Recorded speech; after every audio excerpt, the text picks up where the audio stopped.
Well, it's 7 o'clock, and we can start the Bicycle Pedestrian Advisory Commission meeting. Could we have a roll call? Bill Brown. Here. Annie Adams. Here. Leonardo Kovas. Here. Kara Dudek. Here. Cynthia Hoyle. Audrey Ishii. Here. Susan Jones. Here. Jeff Marino. Here.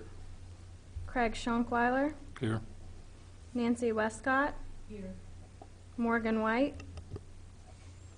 We have a quorum. Okay, thank you. Approval of the agenda. Are there any additions or corrections to the agenda? No. Seeing none. Approval of the minutes from the previous meetings. Are there any corrections to the minutes? Do we have a motion to approve the minutes? I move to approve the minutes. And a second? Second. Moved by Sue and seconded by Nancy. All in favor say aye. Aye. Aye. Any opposed? That motion carries. Thank you. Any public input? Nope, doesn't look like it. Okay, unfinished business. Yeah, that's true, spring break. Unfinished business, we have annual report from the annual report subcommittee. I'm going to present that, so I'll go to the other microphone. I passed out a few copies. I printed out like 4 copies, so you'll have to share. Here's one that's pretty complete.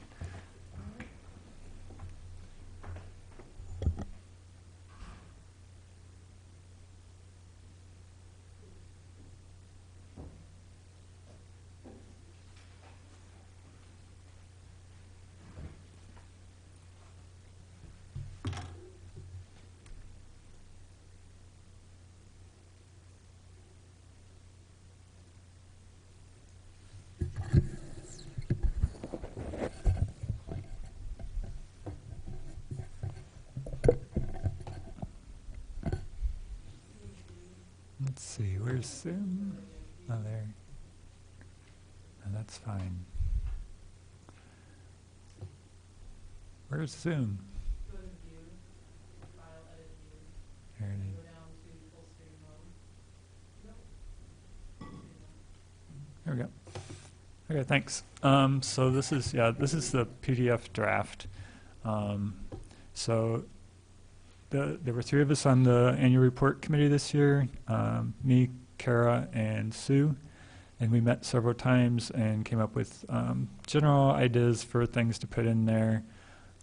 So I put them all together, and we're trying to make it so that it's a little bit easier to do in future years. I don't know if we were very successful yet, but I think we're starting to get the feeling for something that could be reused as far as the format goes. So, page down, does that work? No. Yeah, okay. So just a brief background. This is pretty similar to last year. The only thing I changed was we were reevaluated in 2018, resulting in maintaining the gold level bicycle-friendly community through 2022, I think. Is it always 4 years? Okay, so it goes through 2022. Went over some infrastructure improvements that were accomplished. The Country Club Road, multi-use path, that's one north of Cunningham Children's Home. So that was a joint project between the city and Cunningham Home. They agreed to do a sidewalk, or they had to do a sidewalk basically because it was subdivided.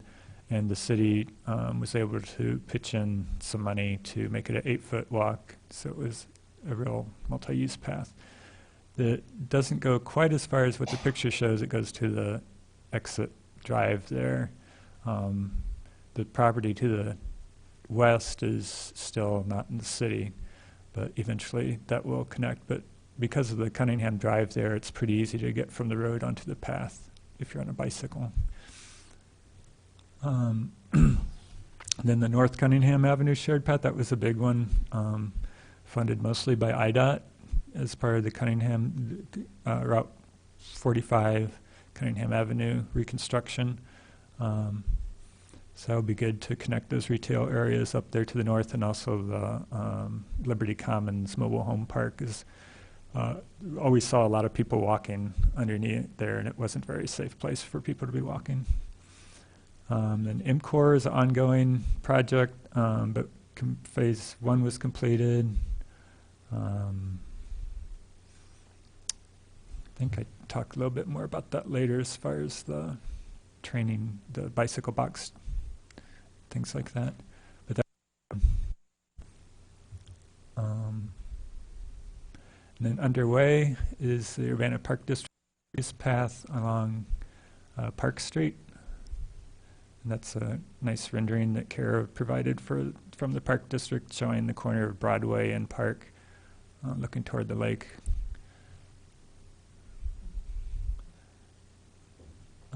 Then as far as future planning goes, the KRT Weaver Park connectivity study was finished.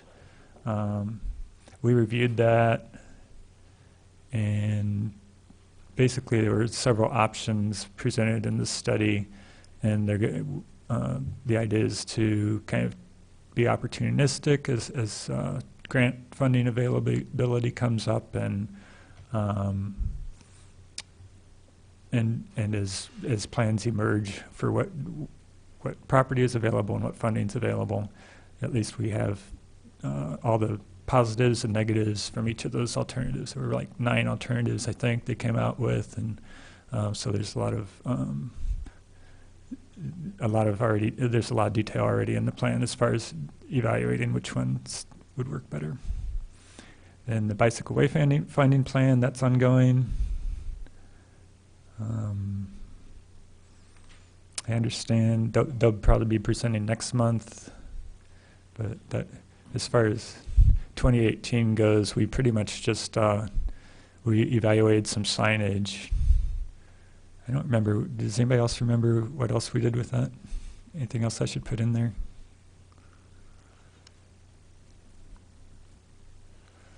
That's pretty much being handled by RPC, but once it gets done or gets closer, then we'll have more input on that. And then the bicycle or the pedestrian master plan, we talked about it several meetings last year, and came up with the 4 pillars: accessibility and connectivity, equity, safety, and vibrancy. So I put some detail on that. Sue did kind of a summary of that, and that was a good summary. I thought that should be part of the annual report. And that's something we did talk about quite a bit, and I think we did provide a lot of direction on that. So you can go through that, and if you see any suggestions. I'm considering this kind of a final draft. It's our target was 8 pages. It's 8 pages. We don't want to make it too long for people to read, but any errors you see in there, a few extra sentences here and there to explain things, we'll be able to put in. And later I have a page that still kind of could use some detail. Yeah, this one. So I just listed other topics we discussed and put in some pictures of those top 2 are actually consider them before. Nothing was done to them, but that's how the bottom one used to look before it was done. I didn't have an actual before and after picture.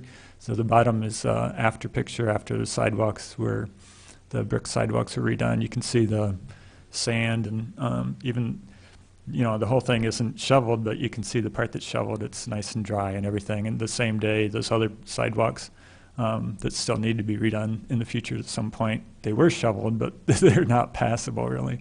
You really have to walk in the street there. So that was just kind of trying to show an example of how our brick sidewalk repair project makes a difference.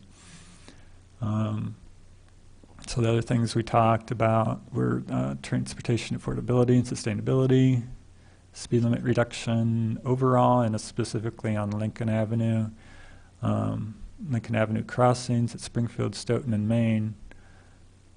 So that one we talked about quite a bit. Are there any diagrams available online for that I could put in there? No, not yet. Okay. And I always forget whether we talked about it at council or at BPAC. Have we talked about it at council yet? Okay. Maybe I'll hold off on detail on that since it hasn't come to council yet. So then the retreat shared use path, rectangular rapid flashing beacon. That was a fun one. I just like saying that, rectangular rapid flashing beacon. Bike box education videos. That I wanted to put a link to. I couldn't find a link. So if somebody has a link to that, I think there were a couple of different. If you want to give me the links to those, I'll put them in there. They'll probably be good for a while anyway.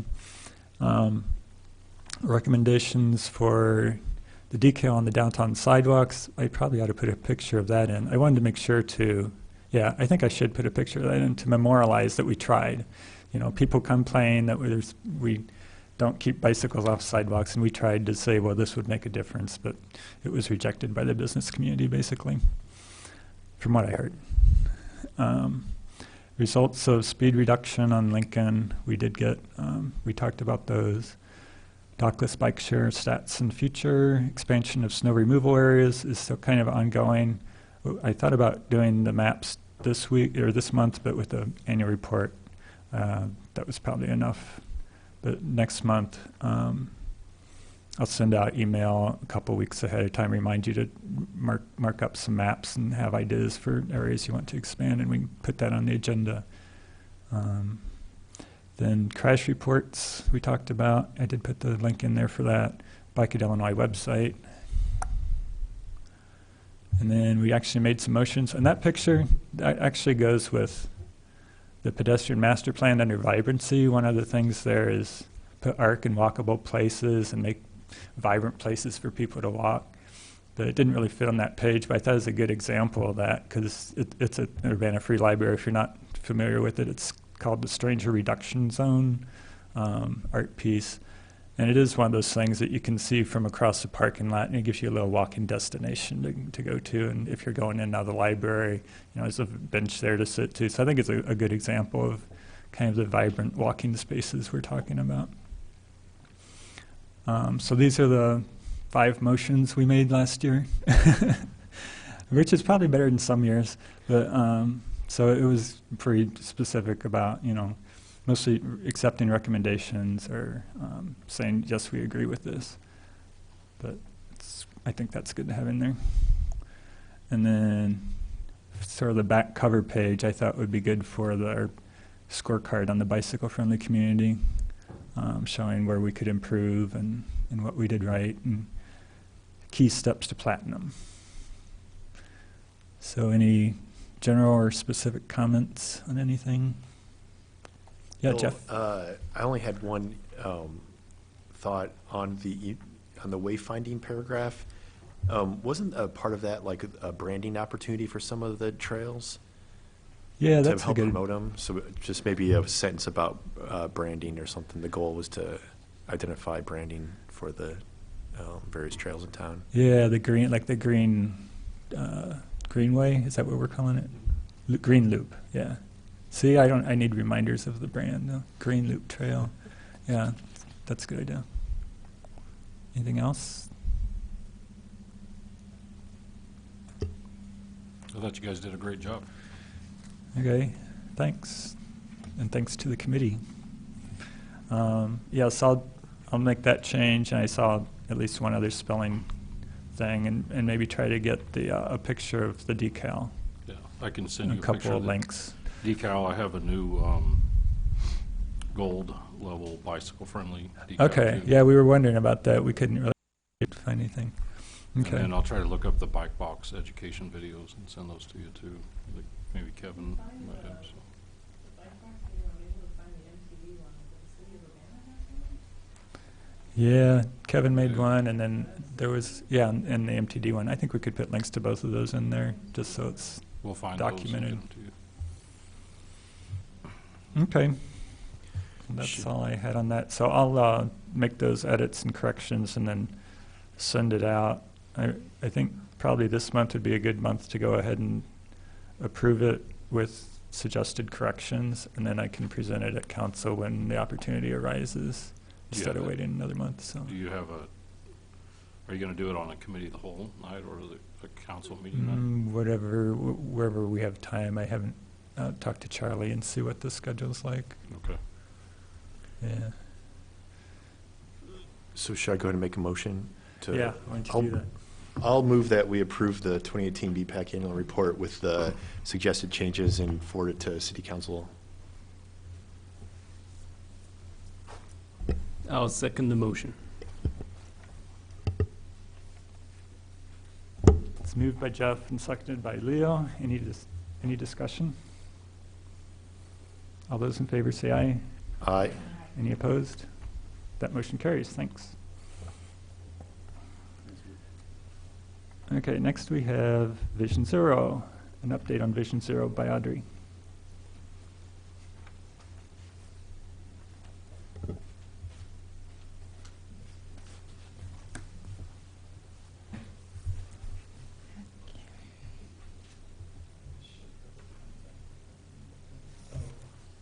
Okay, you all have a copy of your presentation, printed large, courtesy of my support unit not understanding that I just wanted to get it posted. But anyway, it's convenient. So I'm going to give you an update. A report just came out from the Governor's Highway Safety Association. Actually, two reports, and I'll give you just a little bit about the second one relating to the percentage of fatalities that are due to speeding. The main one I'm going to talk about here is the percentage of traffic fatalities that are pedestrian deaths. And it is pedestrians, not bicycles in this case, so we're going to focus on that. As you can see from the graph here, which is actually your third page, but we'll go back to your first and second in a moment. 2018, based on the first 6 months of 2018 data that they've analyzed, is expected to have a very, cap that very reverse trend of rising since 2009, it looks like. Pedestrian deaths have been going up and it will equal or exceed what it was in 1990, they're predicting. It's already clearly on that trend. From 2008 to 2017, the pedestrian fatalities went up. All traffic deaths went down, and that's the big news that you usually hear reported is traffic deaths are down for a wide variety of reasons. Of course, when it's just deaths, there's there's less driving, for example, if it's not reported in the number of miles driven. But there's obviously things like gas prices have an influence, also the type of car, as we'll see. But pedestrian deaths have been going up, which I think a number of us, being very aware of that, have heard. So if we take that and look at it locally, and I went ahead and left this at the front so you'd know what this presentation was on, as opposed to that flashy cover. Traffic deaths in Urbana, the last 10 years have seen an average rate that was double the previous 10 years, which is in itself just pretty shocking to say that the total traffic fatalities were doubled from the previous 10 years. And they've been fairly steady at that, and it's a small number, a very small number, such that it can really go up and down in any given year from 0 to 4, as you can see there. For that reason, it might even be better for our purposes to switch to using severe injuries instead, because those numbers are much larger. For example, the last 5 years in our report that we just received from the RPC that Hadar gave us, from 2011 to 2015, had 5 deaths in Urbana, but 24 severe injuries. So the numbers are a little bit more meaningful if we were to use severe injuries. But because deaths are so easy to report, either they're yes or no, and they also compare well with the national and state statistics. For now, I'm sticking with the deaths. And you can see that the percent of deaths in Urbana, maybe not surprisingly, given how much pedestrian traffic we have and students, is 50%, compared to a national rate, which includes rural areas, of 15%. So it's a little bit strange that it took some effort to find something comparable. A city, for example, And one of the interesting things in this new report on pedestrian deaths is they did actually report a death rate per 100,000 instead of per vehicle miles traveled, which is what RPC is always putting it out, you know, per 100, in order to normalize the statistic, it may be put out per 100,000 miles traveled. When we look at it for people, which is what pedestrians are, I think it gets a lot more interesting and a lot more comparable. Urbana's pedestrian death rate works out to a kind of unbelievable 4.76 per 100,000 for the 2 years, 2015 and 16, the most recent certain years I have. It's over 4 times the Illinois' pedestrian death rate of 1.15, but remember that's including all the rural areas. So then we look at the city area and we look at Chicago, and who could imagine anything more dangerous than walking around Chicago?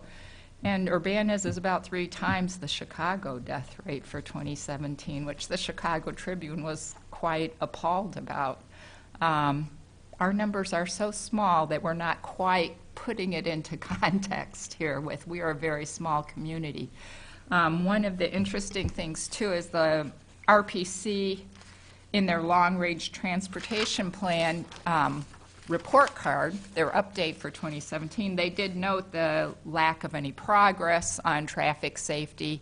They have a goal of reducing the fatalities by 20% by 2020. And that would work out, since they're around 5 a year for Urbana, Champaign, and Savoy, that would work out to 1 less death per year, which Urbana could handle that. I think we could make it so that we have 1 less death, and RPC can reach their goal using just Urbana's commitment to safety and quality of life.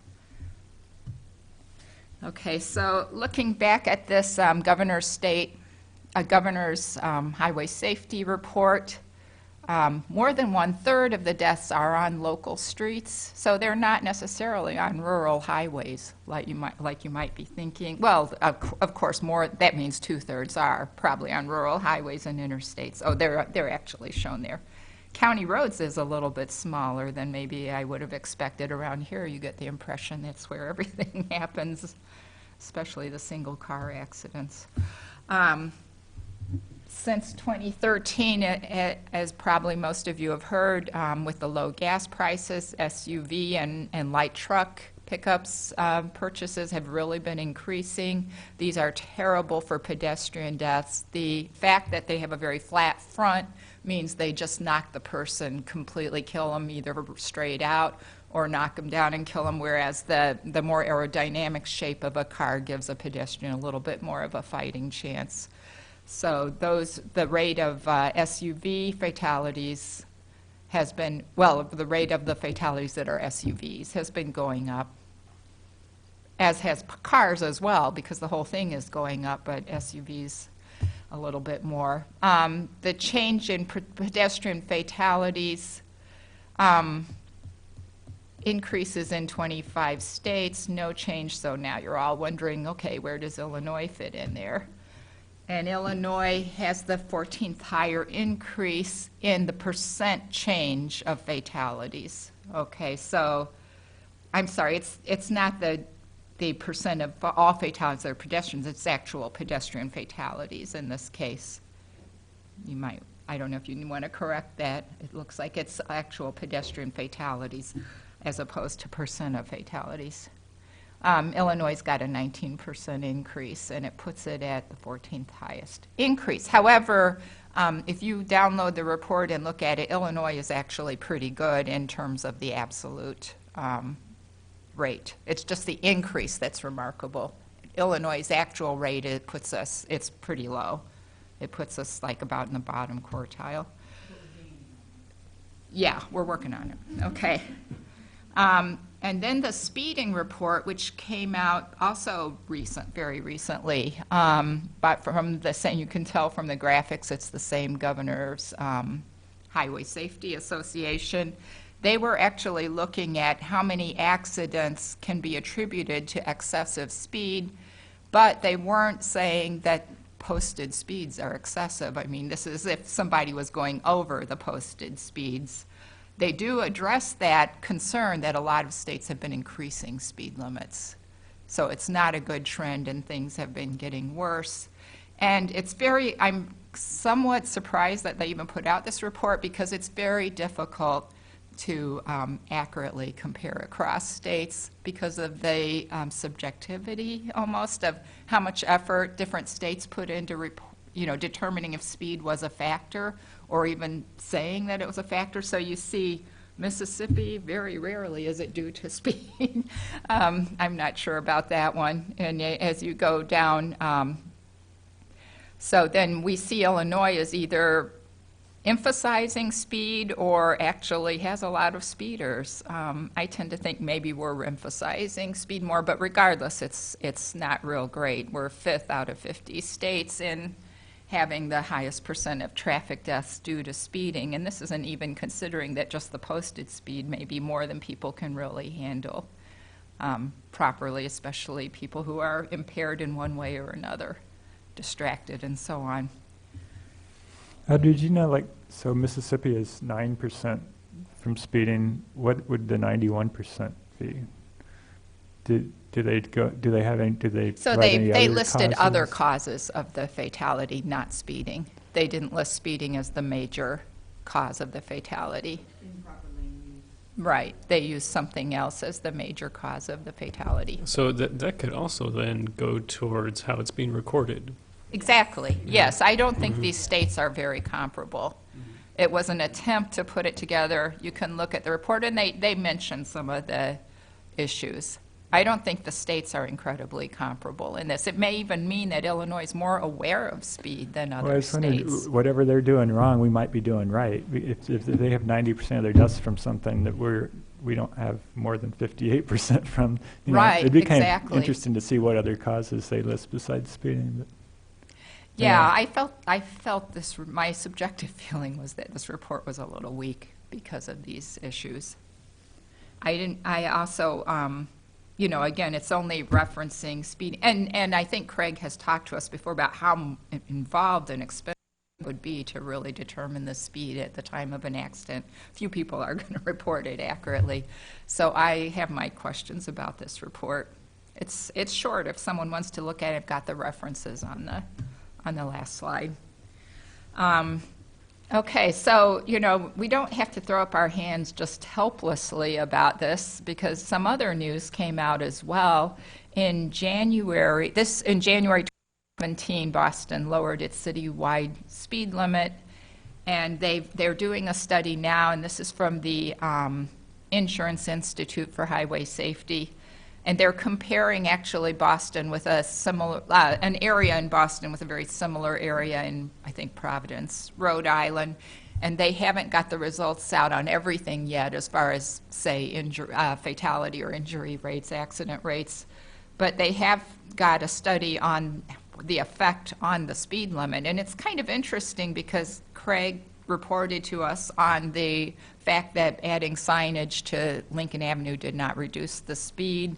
And you can see here at the lower speeds, it doesn't reduce very much. I mean, people are going over, but they aren't going over it as much, but it's a very small difference. But then those exceeding 35 miles per hour, really, I mean, the whole culture of it being a lower speed limit, I think, got to even those more reckless drivers.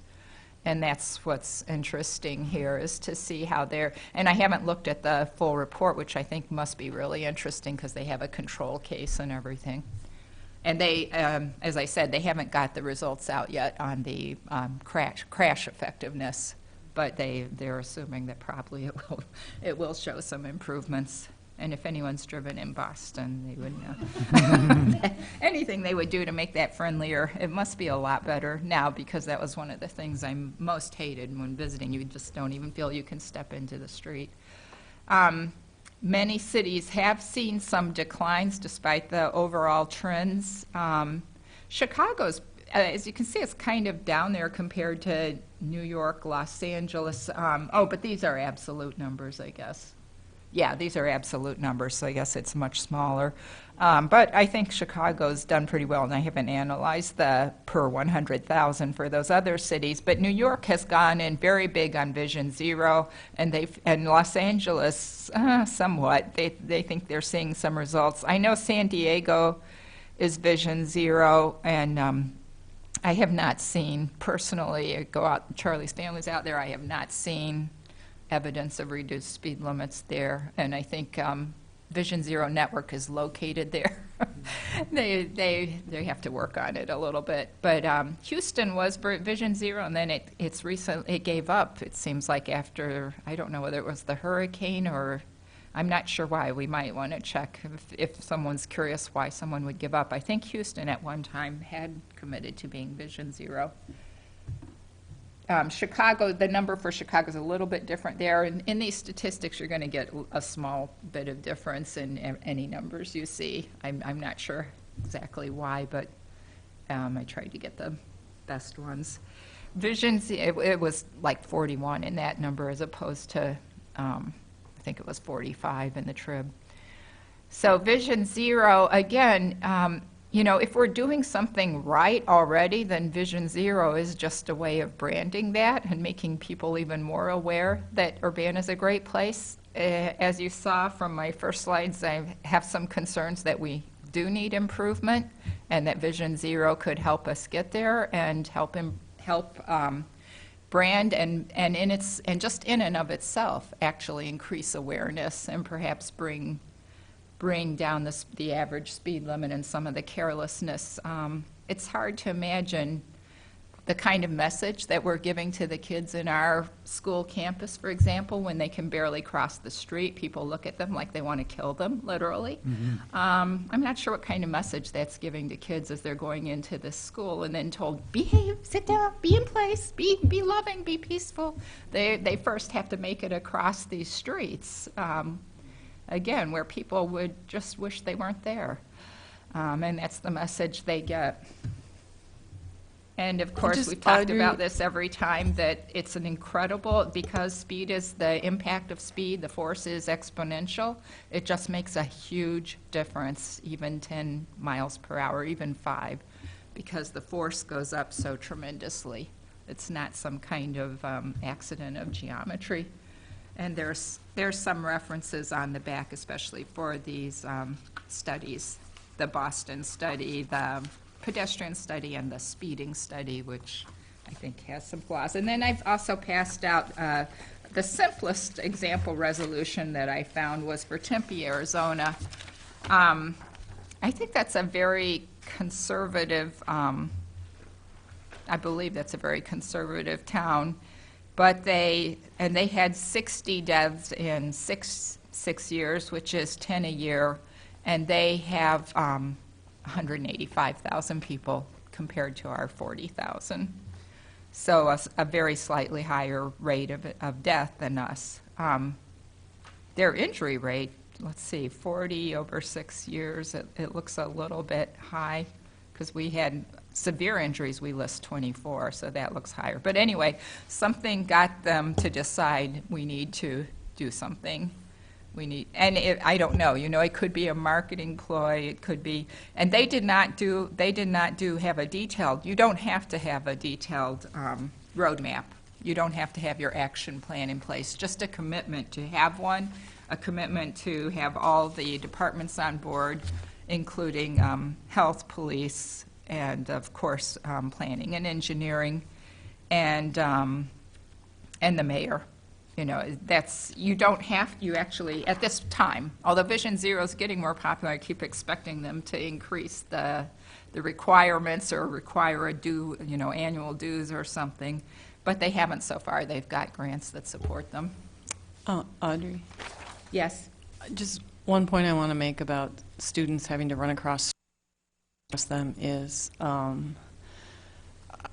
I want to make sure that we are building streets that are equitable for all users, that whether you're walking or biking or driving a vehicle, that street is created for all users, and all users have the ability to use it. And I feel like Vision Zero will really increase equitability and make people feel like they can cross the streets and not have to race across streets. Or I've recently just had a lot of aggressive drivers do a lot of really crazy things, and they refuse to stop when you're in the crosswalk. They, you know, I mean, if there's a stop for pedestrian sign up, I find them stopping, but other than that, they just boss their way right through it. And I just think it is a big culture shift, and it's a big ask, but I think the message has to be, you don't have to be 16 to use the streets.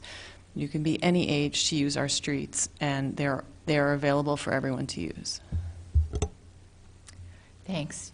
Yeah, I myself have noticed it seems to me that Urbana drivers are somewhat better trained than Champaign drivers, because I have to cross Neal at a crosswalk to get to a class, and the drivers there, it's very clearly very painful and shocking to them to have to stop. And Urbana, not so much. I mean, they sort of know it's coming. You see them slowing down on Lincoln. But on Neal, it's like, no. But it's a partnership. I mean, when you're Yeah. using a street, whether you're driving a car, riding a bike, or walking, you have to trust that all the users know what to do and all the users know how to behave themselves. And so it's like when we say, you know, behave themselves, we really are like, you have to trust everybody in that situation to know what to do. So it's polite. Audrey, when you did you happen to see any statistics on distracted driving or distracted walking, cell phone use, anything like that? They do include that in the report on speeding. They do talk about what part of the speeding involved also being distracted or impaired drug use. But And how in about- the pedestrian report, I don't think that they did get into the causes that much. Or even impaired pedestrians, I guess. Oh, yes, actually, they did, yeah. Nearly half of pedestrians, about 40% are, they're often impaired. Yeah. Okay. That's not usually, but nearly Yeah, half, close. yeah.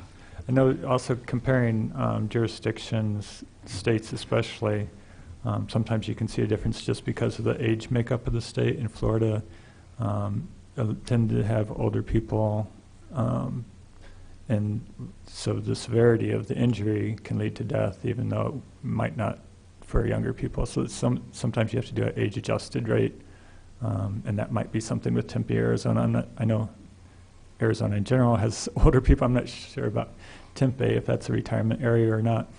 Well, But Tempe's actually a college town, yeah, Yeah. so that might be more somewhat like us similar then. to us, yeah. But yeah, so we should actually come out a little bit better off in death rates Well, what because I'd really we're like more to see is survivable, this- we're younger and more likely to survive, basically. I'd like to see the statistics in terms of years lost, too. That you can sometimes find that, but, you know, there is, and a lot of people hate that idea, but it is something really tragic about a young person losing their entire life. Yeah. I can't remember what report I read, but the Sun Belt came out really with high rates of pedestrian deaths just across the United States. High rates, way higher than, like, say, the Midwest and Illinois and all that. Mm-hmm. Hey, Audrey, I wasn't clear. Is the Vision Zero like a program or a designation from another group?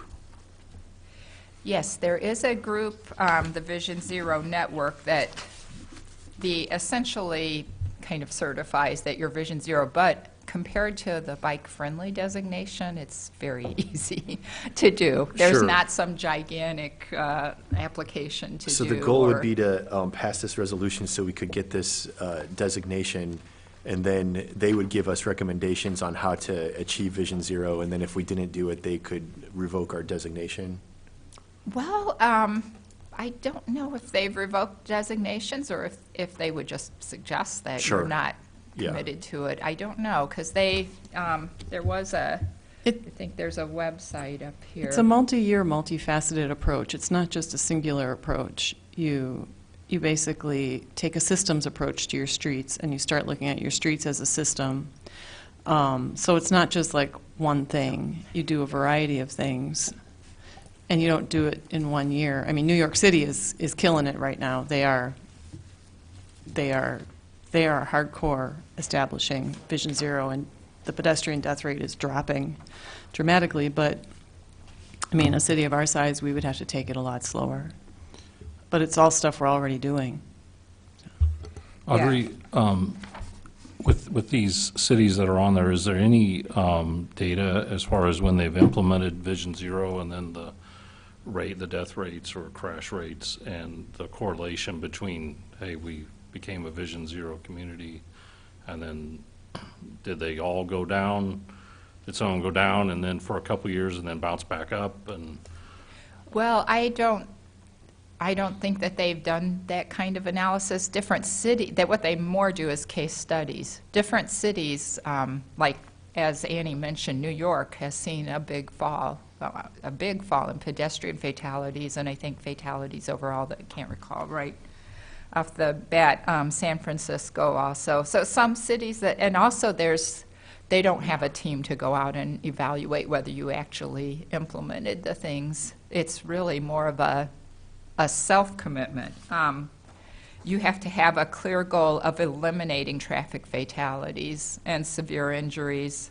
And it's a self-commitment, so it's going to probably vary by how much they actually do. And Audrey, I can say from experience in Chicago, we saw death rates rising, and we became very upset, and Chicago slow-walked after New York City started doing the Vision Zero. Chicago began using language of, they didn't use exactly Vision Zero, they're calling, like you had that little list of what they say they're doing.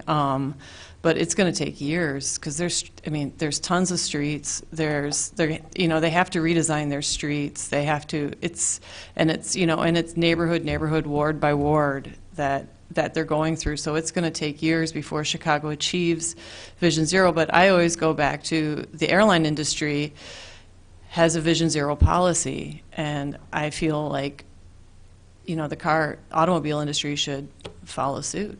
We've just begun to accept that it's okay that thousands of Americans die every year on our streets. It's actually not okay. It's Well, not and necessary. the systems approach that they use, I can't remember which city was, maybe you remember, Bill, that had a map that, for a map, easy to use map to see where the injuries were. And I know Boston had something like that, yeah. okay, yeah. So it's a And you could report like problems. So if there were intersection problems or visibility problems, you could actually click on the map and report problems. So there is a step-by-step process that they recommend that you use, and you would be include. I don't know if they would they certainly would look at your action plan, and you are expected to have an action plan eventually. You don't have to have it before you declare you're a Vision Zero city. It can be the first goal of after your declaration. So they would have an action plan that would be focused on, seeing obviously for us it'd be pretty simple, where are most of the fatalities occurring and what are the changes that we can do there. So these are things we're already doing. It's just really a culture thing to brand it and to be cognizant that our goal is zero. And in our case, our zero would help RPC reach their 20% reduction goal. I mean, I know they're very big on setting attainable goals. So we can set a zero and they can reach their 20%. Do you know if there's any nonprofits or other funding opportunities if you're Vision Zero to help promote it? Well, it's interesting because the state is exploring. Now, there is only Vision Zero on the city level. There isn't a Vision Zero state level, but the state is exploring this concept with Towards Zero Deaths is the Federal Highways kind of branded thing, and the state's calling it Partnerships Towards Zero Deaths. So there has been, in fact, a study on highway safety for the county that the state funded, and they had some really excellent ideas in there and some great analyses, too. I think the state would be all on board. Now, I don't know if our speed limit reductions would run into any kind of state problem that Chicago also may have seen, Annie. I don't know. Like, for example, Boston or one of the cities, I think, had to work at the state level to get the permission to change the whole city to 25 miles an hour. I can't remember which state. Chicago has not enacted a 25-mile-per-hour speed limit throughout the entire city. It's all sorts of speed limits. You never know. You basically just move with the traffic. And it's very frustrating. Personally, I felt as a driver, when I first moved there, because I moved there from Minneapolis, and in Minneapolis you actually follow the law. And so I was very confused in Chicago. And I kept looking for posted speed limit signs and trying to figure out how fast to drive or slow to drive. And so, yeah, in Chicago, the streets, it's sort of a similar situation we have here where some streets are 25, some are 30, some are 35. So you're kind of constantly trying to figure it out and then drive 5 to 7 over. But, yeah, so Chicago has to change that, and they will. It's going to happen. The pedestrian fatality rate there is completely unacceptable. And I worked at the Art Institute of Chicago. I worked at Encyclopedia Britannica. In both those places, people were killed outside my office, stepping on, killed outside my office while I was inside the building. And it's heartbreaking because it's just people trying to cross the street, and it's just a poorly designed street. So, Seattle has also lowered their speed limit, although I haven't heard as much about them. But several of the suburbs around Boston also lowered theirs and committed to Vision Zero. But in answer to your question, I think the state would definitely look favorably on it because they do have this, they had a conference last fall, I think it was in October, and they're calling it Partnership Towards Zero Deaths. So if a city has decided to be Vision Zero, I would guess we would easily be a partner that they would be looking at. Audrey, I just realized something. In Chicago, you just know that people are going to walk. You know that people are going to take buses. You know people are going to take trains, just because you cannot put everybody in a car and drive them to their destination. And in smaller cities, the Vision Zero is a little more complicated for people because they just think, why not just wrap that child in a car and drive them to school? Why not, why do you have to ride your bike to work? You can just take a bus, or you can drive your car. You have free parking. So I just realized that's a little bit of a culture shift for, like in Chicago, it's an obvious. Everyone's a pedestrian all the time, every day. Like no matter how you get around, you know that stepping off that curb is very scary. So I know that there's just that's something I just pick up here, and I had to kind of come to accept it, that people just think it's like crazy to ride your bike, whereas of course I'm like, well, you're crazy to drive your car 2 miles every day. Just ride your bike. It's great, but that's it's just different here because you can just drive everywhere, and people. Well, and that may be reflected in the fact that Chicago has got a much lower per capita fatality rate because so many people are walking, and I would just it's to echo kind of that crowd approach, like Fisher. your thoughts. A lot of the development that's happened is more auto-oriented development, so we don't see as much kind of higher density, higher intensity use. A lot of the developments, on the fringe of the community, and it's high speeds, and it is harder to bike, and the types of accidents probably do lend themselves to higher injuries. So it would be a very culture shift to go away from auto-oriented development to something that would be safer, but more, you'd have more traffic congestion because you're designing streets for slower speeds, and people would have to find different alternatives for transportation. So, yeah, it is an acceptance of congestion, and that congestion doesn't create reckless driving, and congestion doesn't create, congestion is actually okay, and it's actually good. So I was biking to work the other day, and there were 4 cars backed up dropping kids off at school over here, and 4 cars take up the entire street, but it's literally 4 people being dropped off. And so it's okay that they have to wait a few minutes while the 50 other people who are crossing the street cross the street. I don't know. It's something I'm used to. So I've had to realize that other people just aren't used to seeing the world in that manner. Okay, thanks. Any other? I guess, comment? are we working towards adopting a resolution for Vision Zero, or are we just going to do a study session and then pick it up at a later date? Or are there steps that we want to take before we consider it? Or do we want to vote for or against it?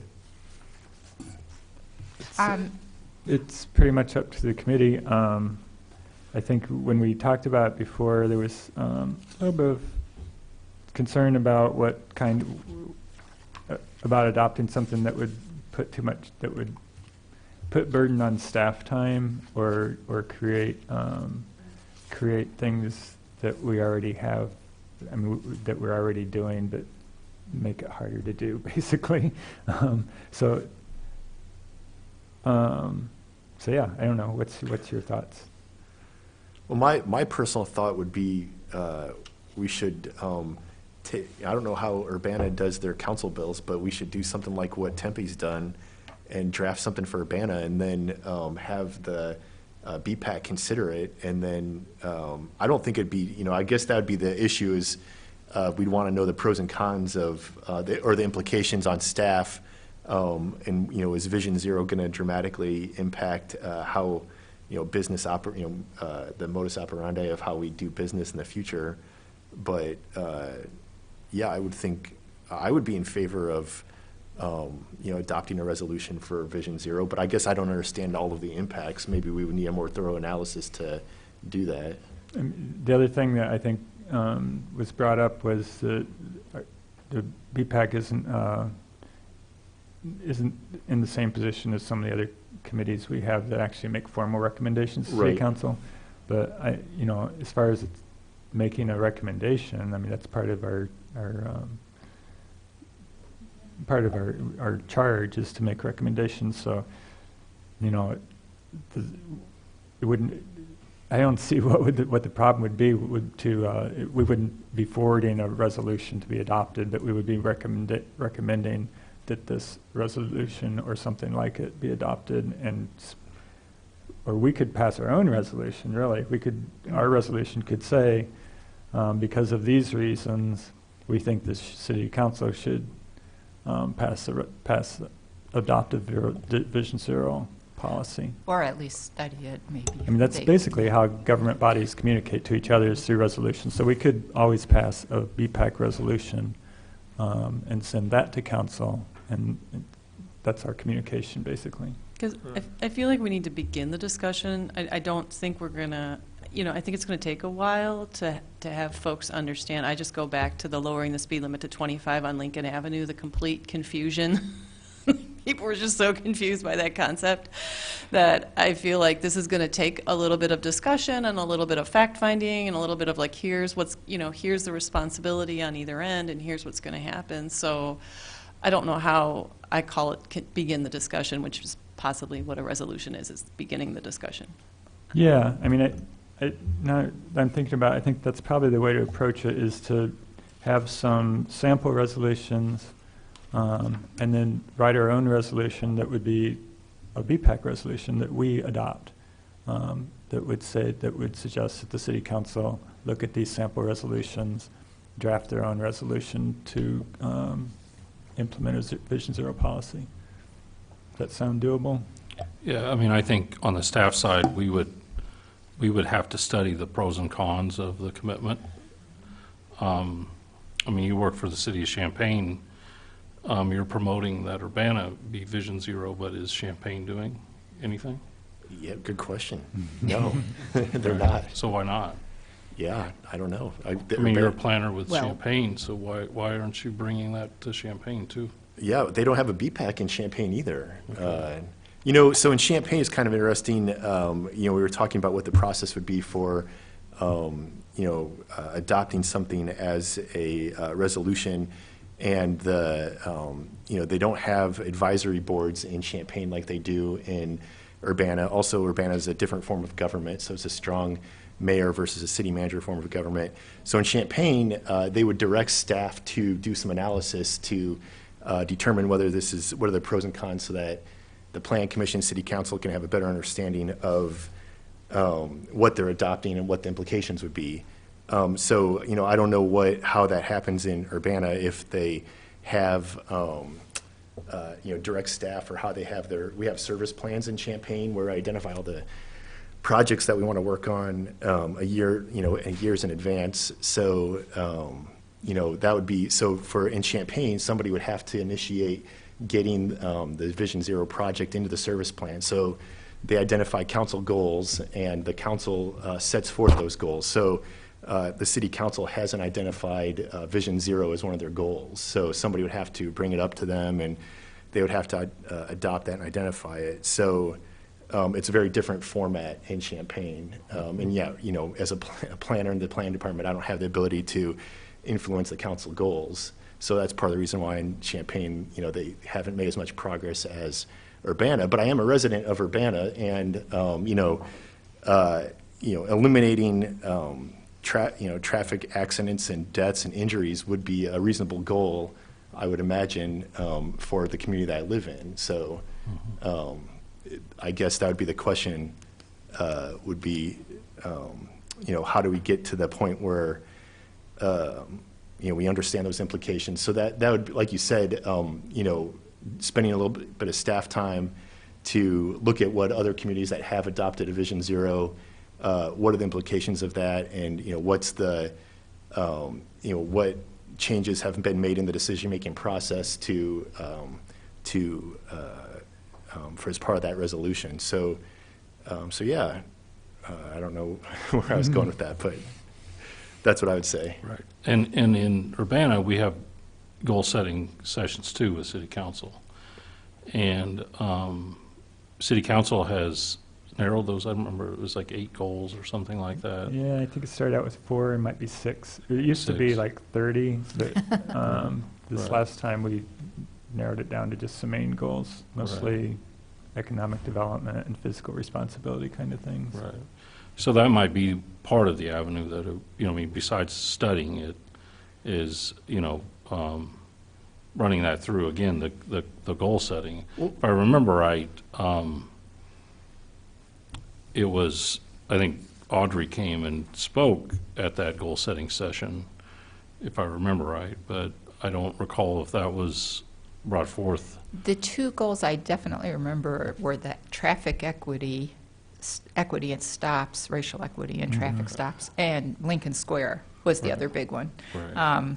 There were others too, but I remember those 2. The thing is that Vision Zero really would fit with economic development and some of the quality of life issues and the traffic stop issue for that matter. Chicago has a big problem, and they've had a hard time educating the police on equity and traffic stops. They are ticketing bicycle riders on sidewalks in areas that have no, in underrepresented areas that have no bike facilities.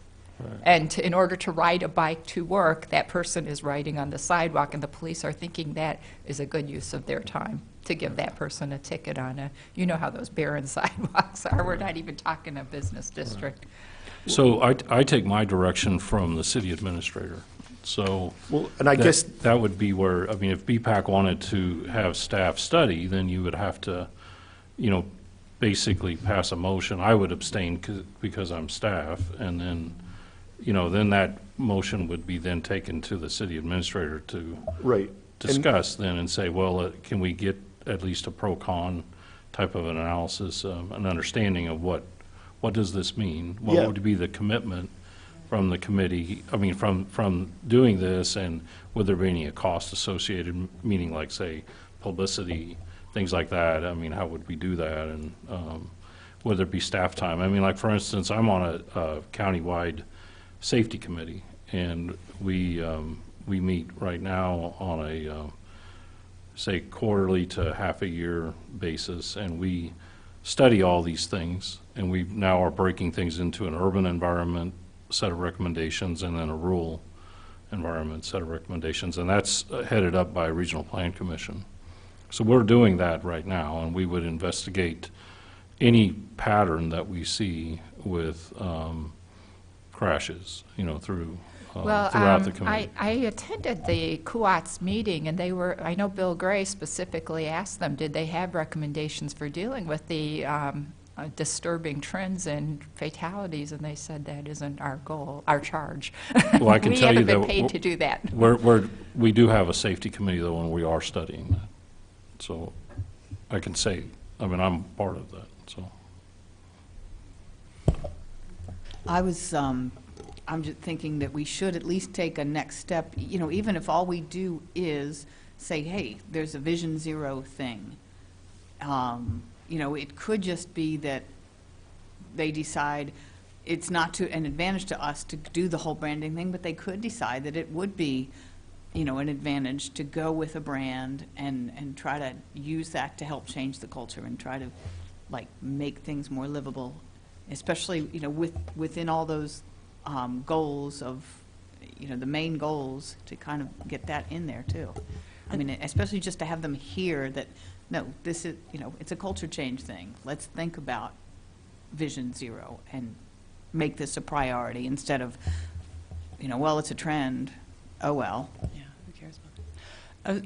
I was going to say, I've sat through some Safe Routes to School meetings, and parents in Champaign are just at wit's end trying to get their kids safely to school when they're not in a single occupancy vehicle. And so it would be great if we could somehow get Champaign County as a Vision Zero. And I understand it has this, you know, I understand that it has to be, you know, it's city level. city by city, but it would be ideal if we could begin the conversation somehow. And it sounds like Craig is on that, is in that world. To begin that Vision Zero discussion, and to begin putting those words out there, and to begin describing what the concept is and how it operates, because people move fluidly between all these cities, including the University of Illinois, and they don't know that now I'm on Urbana Street, now I'm on a, you know, Champaign Street, and, you know, only sort of geeks like us know when we're... Well, actually, I think if they look at the paper at all, they're aware that our ticketing for cell phone usage is dramatically higher than any other area around. There are ways to make them aware that they're now on an Urbana street, and that's one We of actually the... had a special, Yeah. we had a that's special one of the program that had excellent some ways. funding to specifically target distracted driving. So I hope that continues in the future, but I know for this I one believe that year- that gets some special funding, and then it pays for itself with the ticket revenue generated, right? But it gets Yeah, I'm not special sure. funding, I think. Yeah, there was Yeah. special funding. It was like a step kind of program. Well, I feel that Vision Zero could fit in very well with some of our initiatives, like I mentioned, the racial equity initiative, which is looking strictly at racial data. You really need to overlay that with where are the accidents happening, especially due to speeding or distracted driving. Why is it these has to are- be city by city? Why couldn't it be like through Because Kuats or it's county or the something? mayor who makes the commitment and you know, says this is a Vision Zero city. You don't really have that mayor for a county. We sort of do now, but that's a new development. I see Montgomery County on the map, though, Is there a, right above Washington D.C. I Montgomery don't know. County. I'm not aware of the, might for be, example, our yeah. new city executive person, I think, is coming from some sort of, isn't she from some sort of city-county thing that's combined, I think, out there? They have some government units that are different. I don't think it's necessarily what we're thinking of as a county. But we also now have the framework of the bike share. The bike share, we had to bring in multiple partners, and I say we, royal we, I didn't have a thing to do with it. But we had to have multiple partners work together to try to come up with a system that would be fluid and work between all these places. So that's, I think, kind of exciting that we have that in place, and that could help drive the Vision Zero, because it's a good thing. Well, we do have a Kuats organization, as Craig mentioned. And so there's a place to certainly make a presentation and a pitch to the cooperating municipalities. Muhammad is not in Kuats, is it? It's Yes, I think Savoy. they are. I think they are, and Savoy is too. Muhammad is? I part of think Kuats? they're, Mhm. I can't say. Yeah, because I think Hmm. they come to some of, I know they They come do- to the they do meetings. come to the Yeah, meetings, but I'm so- not I think sure if they- they're yeah, really. I think they are. in it or Are- not. They were part of the corridors study or something. They were. I don't know. I'm not sure if they're a paying member. Mm. They might be on the borderline with the population, where they were just getting ready to. But they have been at the meetings. And Savoy's there, too. Well, I think one of the best ways to lead is by demonstration. So, rather than, do as we do, not as we say. We can talk about Vision Zero all day, but it would be really neat if we are a Vision Zero city that would lead the way for others. And you can see that kind of does cluster. People think it's a good idea and they jump on board. They went, there are definitely different cities like Cambridge and Somerville, and they followed Boston's lead in going Vision Zero, and then some of the other areas. And I don't see any reason why our neighboring cities wouldn't join in with us. But it would be neat if we made a very identifiable move, such as lowering the speed limit. But we already do have an identity in taking distracted driving very seriously compared to our neighbors, for example. Okay, any ideas for next steps? Do you want help? We could have a 3-person committee meet and try to figure out the best approach. Sure. That would be fine. I mean, I'm happy to present the latest findings to the city, but I know they have other issues on their mind. Putting it together, some of the goal setting, that they did, things change very rapidly, as we know. I don't think supporting the public schools was as on their mind at the time they were goal setting as it is right now. For example, things come up. I think what would help me in convincing other council members would be if there were, as part of this resolution, it says there's new strategies to help meet the council's adopted performance measure, building on existing programs with new strategies. It's not clear to me what those new strategies are yet. I assume there's some kind of network and performance measures where these Vision Zero cities come up with best practices, but I think that needs to be a little bit more concrete. Well, they have action plans. I mean, you can download the action plans for any and all of them from the Vision Zero network, as well as seeing what the cities have got going. That's the nice thing. You can design your own logo. You can come up with your own action plan. It's really the commitment, to saying we're going to take a systems approach. We're going to be committed as a city, not waiting for Fed Highways to tell us what to do or IDOT to tell us what to do. We're going to take control of the city and drive it to zero. I mean, basically is the difference here. So making that attractive to the city council.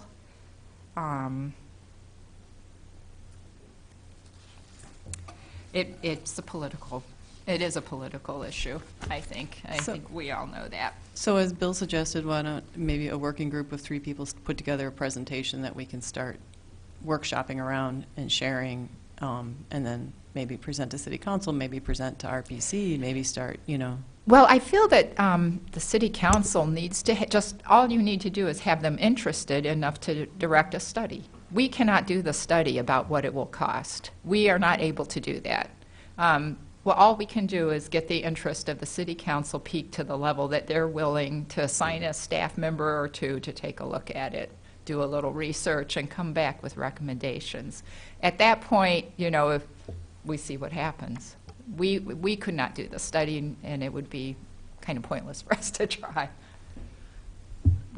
Our goal is just to say from, essentially, we're a political body and a technical body, and this is what we perceive that the public would benefit from. So what I'm suggesting is that we 3 people get together and put something together to present to city council. We don't do the studies, we don't do it. We basically say this is what's entailed, this is what will happen, this is what, because when we present this, people on city council will have no idea what we're talking about. They're going to say, oh, Vision Zero, great, fun little idea that we can all say Urbana did first, and then throw, But in order for it to be effective, I think, and for it to get buy-in, I think we're going to have to put together a smart presentation that says this is what it is. Like St. Joe's recently dropped their speed limit to 25, and Right, you know, and so- I did not in this presentation focus at all on the benefits of Vision Zero. That was actually kind of on purpose, because the first presentation I gave was on the benefits, and it just didn't seem that urgent. So this time, I just happened to get this data about,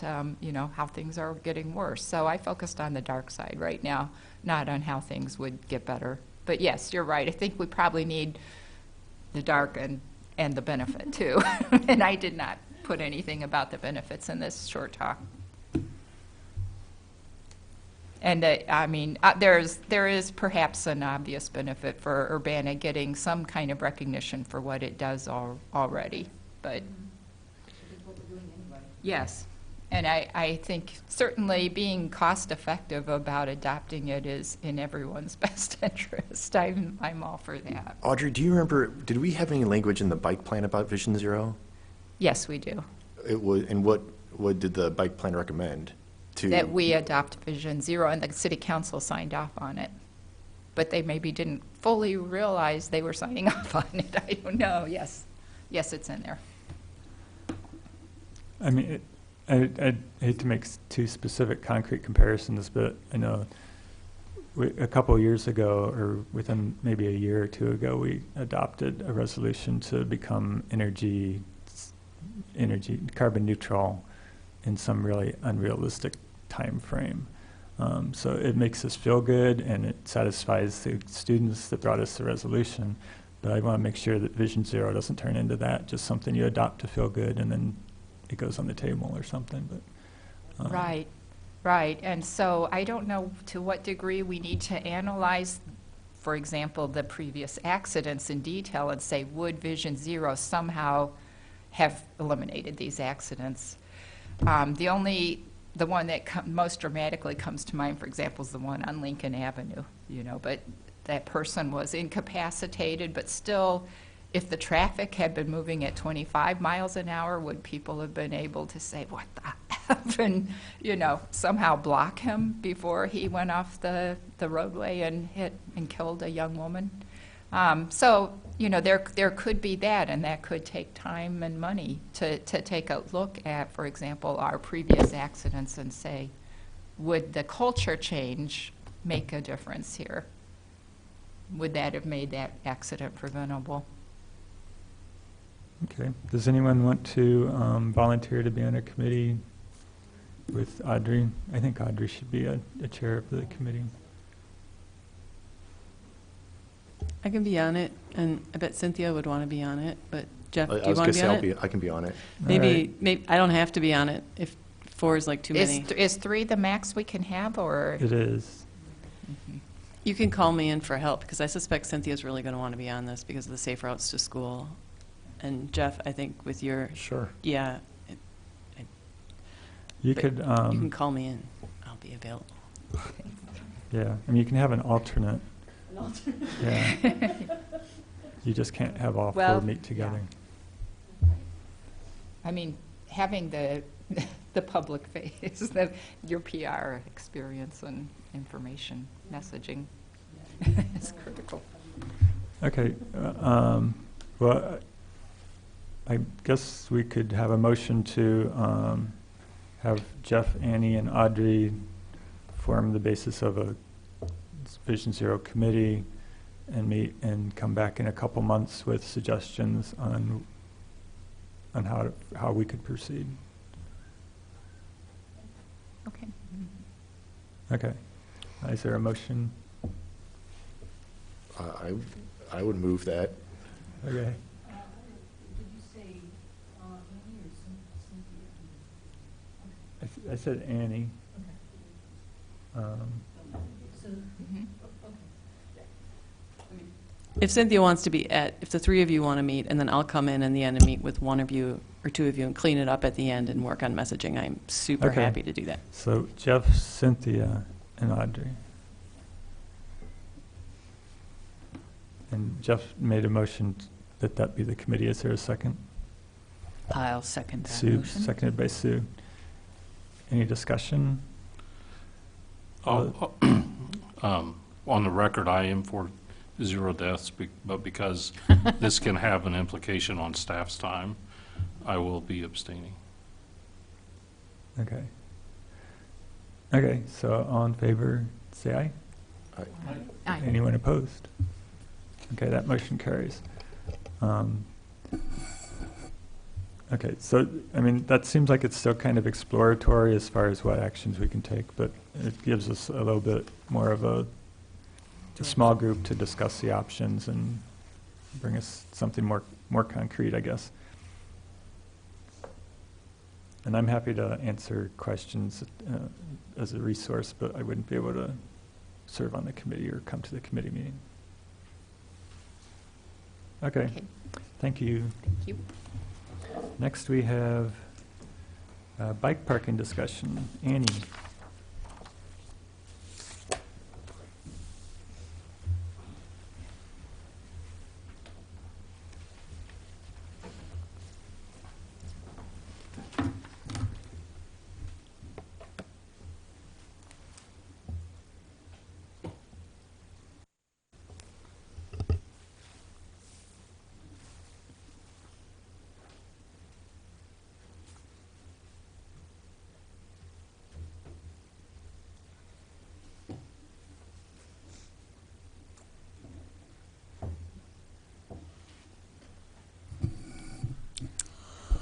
All right, when Bill emailed me to say, would you like to talk about bike racks, I, for the life of me, could not remember what I wanted to talk about, and then I remembered art bike racks.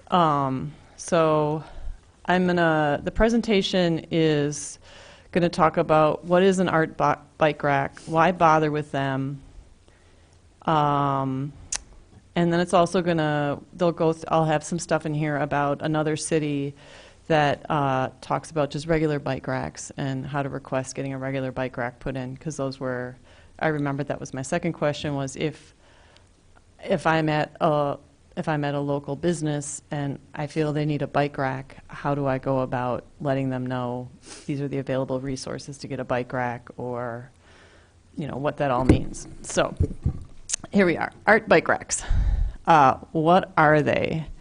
So art bike racks, as you can see, and as I'm sure you've well seen, come in many forms, and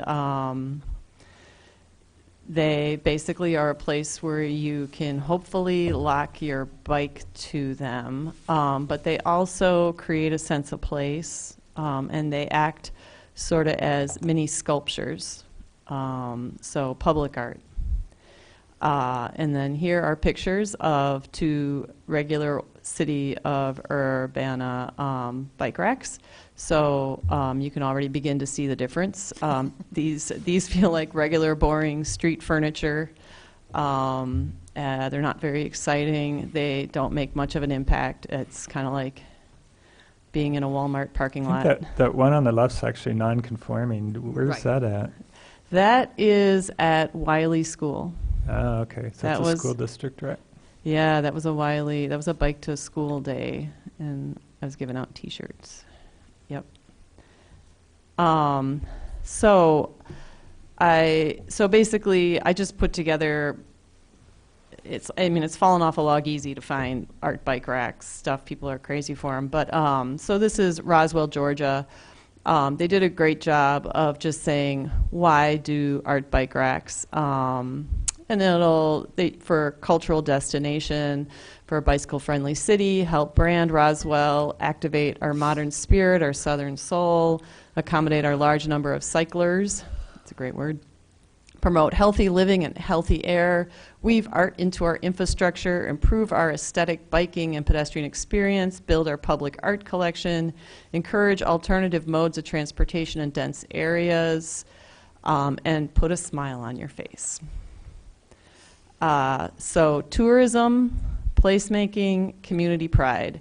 So Dundee, Florida has a art bike rack system where they add bike racks, and a real cool thing about them is they're actually locally made, and there's a video that you can watch that shows where they're made they're just made locally, and so every year they add more bike racks. and they're special and designed. And as you see this presentation go on, you'll see that there's essentially art bike racks fall into two systems. And at the end, I'll show you a bike rack that I have designed, and it's installed in Chicago. So functional art, and in Cincinnati, it looks like they're trying to sell it as transportation, as increasing their transportation options. But here are more pictures of art bike racks. And as you can see, they come in a variety of shapes and forms, and every year they add a new piece to their collection. And so a lot of places that have art bike rack collections, there'll be maps, and then you'll bike around and look at all the art bike racks. And they frequently reflect the culture of the city. Like, I believe Nashville has one that's reflective of the culture of Nashville. So there'll be like a microphone and things like that. So this is a ridiculously beautiful, gorgeous art bike rack in Scottsdale, Arizona. So it's a bus waiting station, and then they also put in trash cans. And as an artist, I became really interested in everyday street furniture becoming art, because I felt like these things were out there, and why put a wavelength sculpture in when you can actually, that people can only look at, when you can add seating and a bike rack and a trash can. This is in Eugene, Oregon, and it's a bike rack, but it also is a sign that points you in places and encourages you to go places.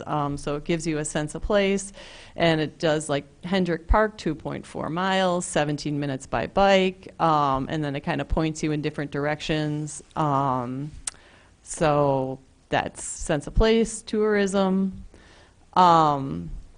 So this is really, I highly recommend this website. It is bikeprovincetown.org, and it's in Provincetown, Massachusetts. And the fall page just says, Provincetown is the most bicycle-friendly city I've ever experienced in the U.S. And look at that, they're only silver. And they also have their bike walk score on there, and they just lead with this. This is who we are. This is, you know, these are the kind of people that are in this town. They like to ride bikes. And as a person who moved to Urbana, I have never lived in a city where people have like 5 bikes in their garage. Like one person will have 5 bikes. And so if there are 2 people living in that house, there are frequently 10 to 15 bikes.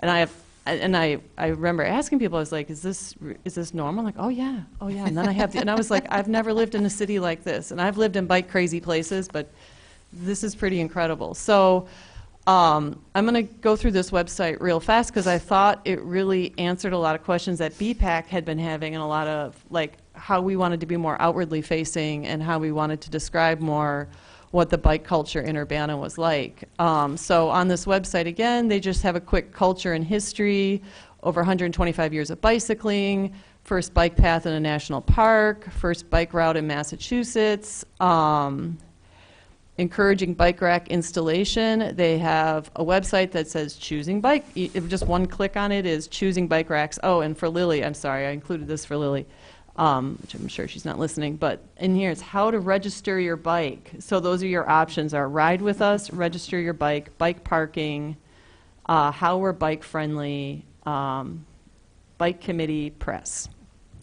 So anyway, encouraging bike rack installations. So they go through choosing a bike rack, the layout, the cost, manufacturing, online retailers, everything a small business would need to know if they wanted to install a bike rack.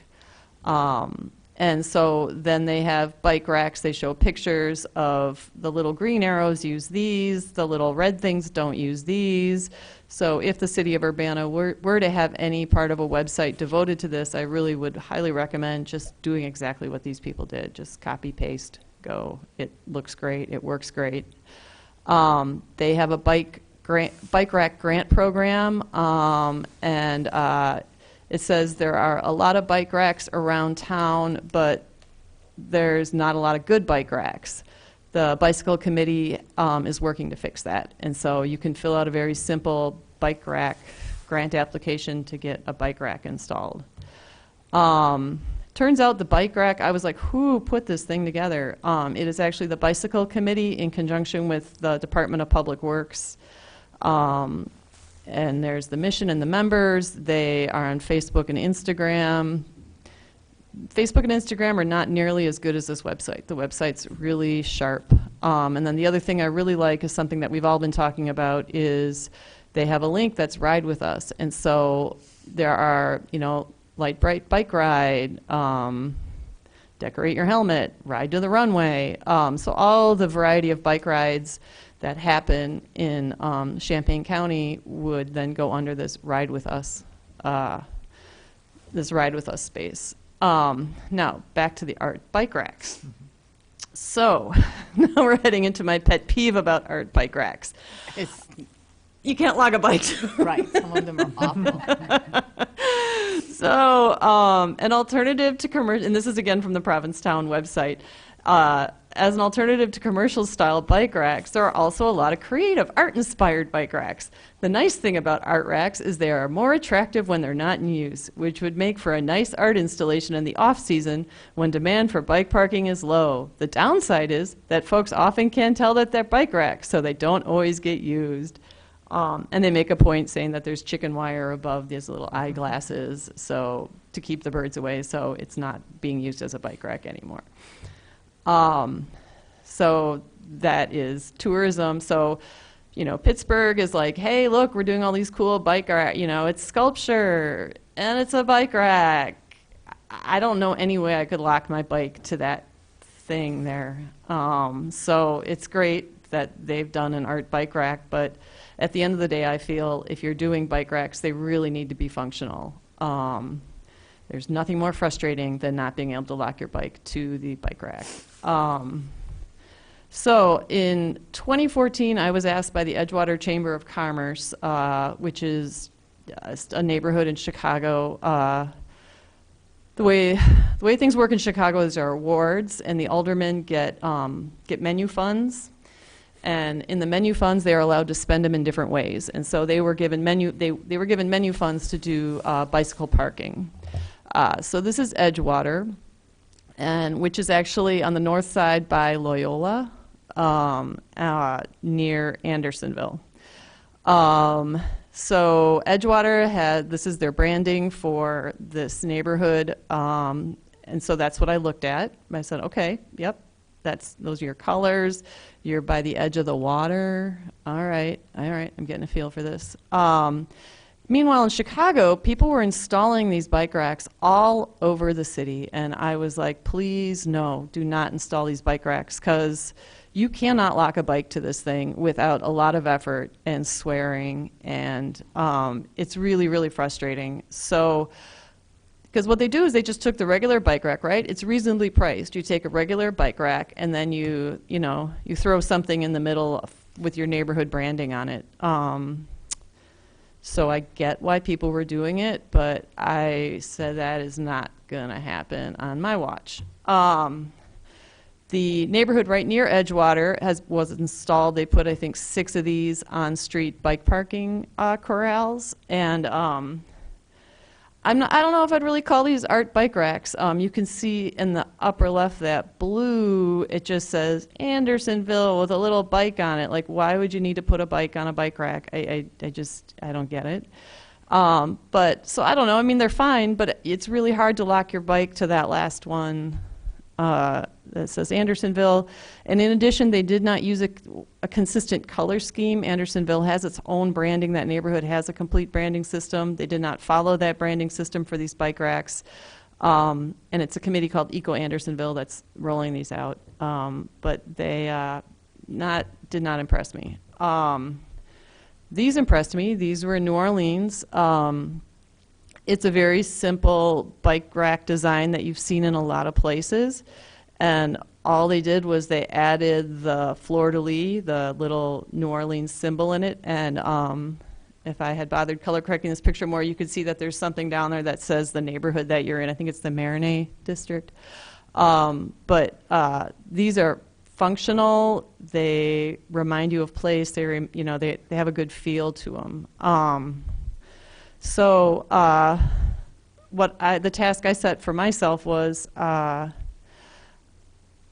I want these bike racks to be seen throughout the entire of Edgewater, When people come upon them, I want them to be reminded of water.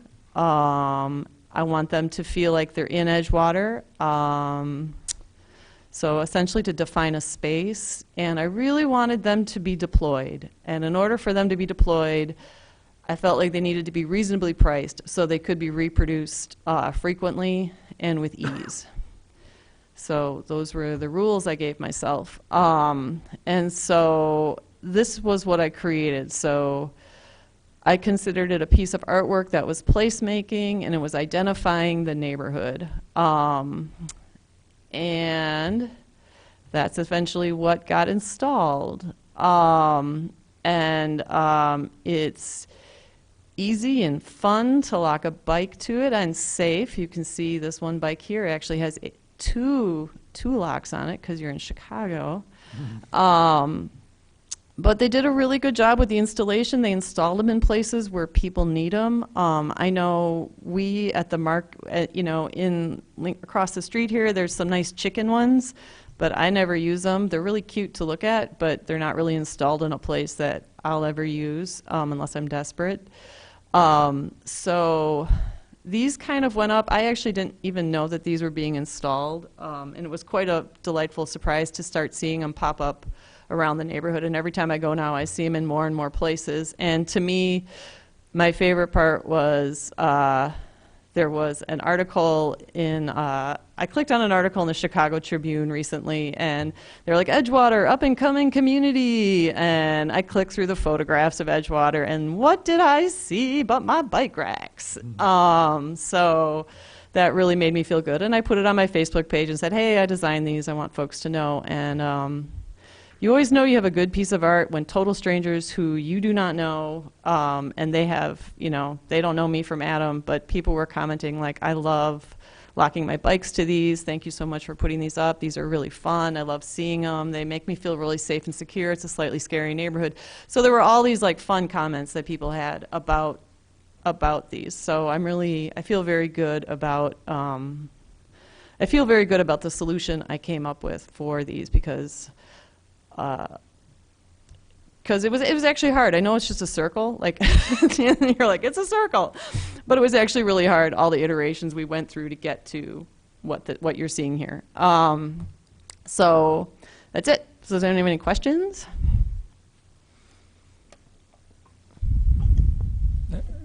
How much do one of those cost? I don't know. I actually use the chicken ones and vegetable ones when I go to the farmer's All market. right. And I like the ones that were on Race Street too. I guess, have those been taken down now? Yeah. Because the sidewalk's not in very good shape. It's kind of crumbling, and so they weren't. So I guess they'll be reinstalled someplace else. Annie, do you have any suggestions for how people should know that something is a bike rack and not just art? Like, how do you know? I tend to know based on placement. If you're approaching something that seems to where a bike rack would normally be, near the curb, like in a location where a bike rack normally is, that's how I would know to lock something to it.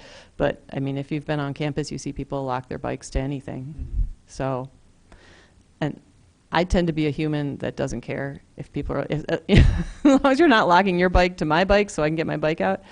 But yeah, that's how I do it. It's like near the curb. Frequently they'll be near the curb, or they'll be, but I honestly think if art bike racks are too over designed, people don't want to use them. So I think you really have to be careful. And I do think, I don't mean to be like the queen of bike racks here, but I really do think the system, like basically coming up with that system through Edgewater. So, because I really wanted people, it's an up and coming neighborhood. Well, it's kind of, there's parts that are great and parts not so great.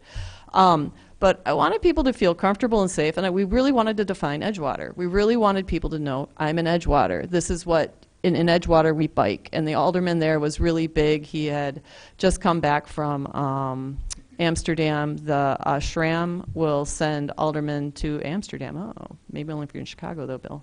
But basically, SRAM, he just came back from Amsterdam, and he was like, whoa, my gosh, this works. This is amazing. This is, and this, this Andersonville is a neighborhood that's, they're right next to each other, and he's the alderman of both of them. But Andersonville popped. Like, it's very expensive, very delightful to live there. And Edgewater was still up and coming, and that's when he was like, I was like, we need biking, we need bike infrastructure, and so this was one of the solutions, was to be able to put these bike racks around in these areas so people still felt like they were in Edgewater, and Edgewater was a place, and that they belonged to Edgewater. So it was essentially like putting mini sculptures around, and people would say, I belong here. And even if it was just that circle blue, they would know, oh, this is Edgewater. So just to find the space. Yeah. I think you did ask in your email what the city has available. We do have, looks like about 30 bike racks in storage. And I don't know if some of them probably have places they need to go, but others don't. So if you have suggestions for city property where we could use more, it looks like we have 10 varsity docks, those kind of angled ones, with the rubber bumpers on them. I kind of like those. And Oh, I love those. Yeah. 13 U-racks and some other U-racks that are different grades. So yeah, so there are some available if you guys have suggestions about where we need more city racks. And if there's a place like the Red Herring on campus, they would need to go through, like, their bike rack is constantly full, and it's hard to, I will talk to them, and they're obviously very, very pro bike, but they don't know what to do. Like, they don't know how to get one installed or what to, and I don't think it's city property, so I think they have to do it on their own. I just don't know. We do have, our zoning ordinance actually has pictures with the approved bike racks and unapproved. We could probably make those more visible, maybe. Of course, it involves staff time, but if somebody wants to pull those out and make a image, and we could get somebody to put it on the BPAC website. And Yeah, but it would be more like the Channing Murray Foundation would actually have to figure out how to pay for it. Yeah. how to pay for it and how to do it and what works well. But yeah, if there was something that was like a really easy to read, easy to understand PDF that we could give them, that would be, I think, help, because at least you could drop that off and say, hey, if you have questions, I mean, because I know small businesses just don't have the time or space to try to figure this stuff out on their own. There's no,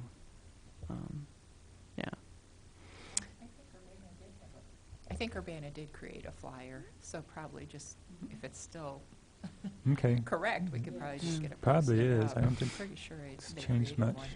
yeah. And I guess the other question is do we have any desire to do branded art bike racks? Is there any, do we just want to like mull on this? Because we could present this to, I believe there's an arts commission that actually I has think- funding. I don't know if this is interesting to them or if this is useful or if anyone cares. But Well, they have an annual call for art, art grants and Yeah. at different levels. So yeah. maybe we need to find people that are willing to build some or put together a project. Maybe it could be turned into something on an annual thing where people could add to the art racks or something. But yeah, it'd have to be probably put together as a project and have some conceptual things that I don't really know much about right now. Right. Yeah.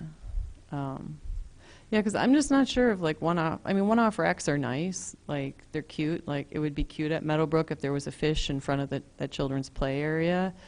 But on the other hand, I'm just always happy to have a functional rack that I can lock my bike to. So in some ways, I think I'm more interested in is if we did do Urbana bike racks, like you would know you were in Urbana, and this is what this is it's essentially branding. You're essentially branding the city of Urbana and saying this is who we are. We bike and this is you're now in the perimeter. It was back to the discussion that we were just saying, as people don't know when they're in Urbana or when they're in Champaign or when so it's I think it's almost like a bigger I mean, I think, guess for me, is I'd have to wrap my mind around what an Urbana bike rack would look like, and you'd want to work with simple shapes. So again, it could be reproducible based on previous. So that's how I came up with this one. Was I looked at what was out there and I reconsidered how we could ask the manufacturer. And I do have the name of the manufacturer, and I can obviously find out how much they cost. But yeah. Okay, any other questions or comments for Annie? I guess, does the city of Urbana, do we know, do they allow these art bike racks on private property? Yeah, Sure. as far as I know, I mean, Yeah. the only thing, I think when you're building a new building, you're required to install racks, they have to be of one of the approved designs, or can't be one of the disapproved designs. Is that the better way to say it, Kevin? I mean, we have, like, those comb racks are non-conforming, they're not favored, or there's some language in the zoning ordinance that says we don't like these. So we do have rules, and we have images. Essentially, it's got to be a U rack or like one of the ones from New Orleans that Annie showed. But then we also have essentially a performance metric that says anything that you can lean a bike up against at 2 points and something else. So you could do an art rack that met the performance criteria. That makes sense. Yeah. Thanks. Mm-hmm. So, Kevin, I guess you've never had an issue where a private commercial property owner wanted to use it for signage, or, you know, their logo, like Target would want to do a row of bike loops that were in the shape of a target. What Target? A Target. A Walmart would do it in the shape of a smiley face. I don't know, whatever.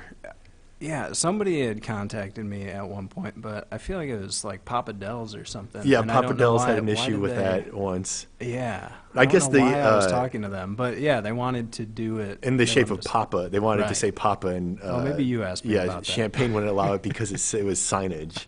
But I guess if it was the shape of a pizza, they would have allowed it. Or like a dentist, if it was the shape of a tooth, they'd allow it. But if it said Hill Dentistry or whatever, Just the letters, huh? yeah. So I guess it's a little bit of interpretation. So anyway. Yeah. Yeah. So as it stands now, so it's my understanding Cafeteria & Co. has a bike rack. Is that what it's called? Everyone complains about it. I have no idea. Is that like an illegal bike rack, or it's legal because you can lean a bike up against it, or Broadway Food Hall? Oh, Sorry, Broadway. Food They have Hall. one of those comb racks. Yeah, they were a brand new one that somehow slipped by. It's not permanently attached, but Mm-hmm. yeah, they should probably, I don't know, we'll have to work on them. We're still dealing with a driveway entrance. Maybe we could have some kind of incentive with bike racks there or something. I actually want to say something about that. So one of the problems with our current bike parking requirements is that they are based on how many automobile parking spaces are required. Broadway Food Hall is in the B4 zoning district, which doesn't require any automobile parking, so bike parking is not required there as well. So if it's not required, we can't really say you should put up these types of racks or some other type of rack. Oh, that's interesting, yeah. Could the city, I don't really understand exactly what's going on with the Broadway Food Hall situation, but could the city possibly put one of these bike racks, like these triple U racks, in the space that's an opening? It's my understanding there's an opening that needs to be Yeah, it needs to closed. be closed, basically. Can we just put a bike rack there? Not to close it, but Oh. in addition to closing it, we could probably do that if the price is right. I mean, could you convert that space to bike parking space? Could the city, is that a solution? I don't I know. think it's a good idea. Yeah. All right. I don't know. Well, thanks, Annie. Yep. That was good. Cool. Okay, future topics or announcements? Anyone have any announcements? I have one. I wanted to announce that the city of Urbana was recognized by the Chaddick Institute for Metropolitan Development, which is based with DePaul University up in Chicago. We were recognized as one of the top 5 communities outside of the Chicagoland metropolitan area for promoting non-motorized travel. The 5 communities were us and Charleston for bicycling, Peoria for transit, and Rock Island and Galesburg for walkability. And Kevin Garcia and I went up to Chicago a week or so ago to receive that award and view the presentation. Appropriately, we took the train instead of driving, which was pretty cool. And but we were found out. This wasn't something that the city of Urbana sought. What they did was they combed 1,400 communities through the state. They used ACS data, and then dove further, looked at policies, looked at how the communities were promoting things like our bike master plan was mentioned. They came down and interviewed a few of us staff members last summer. They produced a journal, municipal journal, and Urbana was featured in that journal. So I just wanted to mention that we're doing some good things. Very good, thanks. Yeah, the mayor actually announced that at a council meeting either this week or last week and had the little award too, so it made TV. Any other announcements? Future topics, we have a couple things from Regional Planning Commission. I'd add snow routes on there. We still want to talk about those at some point. Or not snow routes, snow sidewalk. Yeah, shoveling. I was hoping to get an update on the University Avenue work. I can speak to that now, I guess. It was originally supposed to be on a March or April letting, and they had some right-of-way clearance issues, so it's been pushed to a June letting at this point. It'll be a multi-year construction, so they're talking probably over 2 construction seasons. Good news is I talked to the district, IDOT district traffic operations engineer, met him at a conference, and we reconfirmed that they will be dropping the speed limit to 30 mile an hour through Urbana. What we'll probably do is work in conjunction with the DOT to announce that. That will be done initially during the construction or just prior to construction, and then we'll also re-announce after the project's complete. Does that help? Good news. Yeah. Anything else people want? Oh, for the minutes, what I meant to say for the sidewalk was expansion of sidewalk shoveling zones for the future topic. Any other future topics?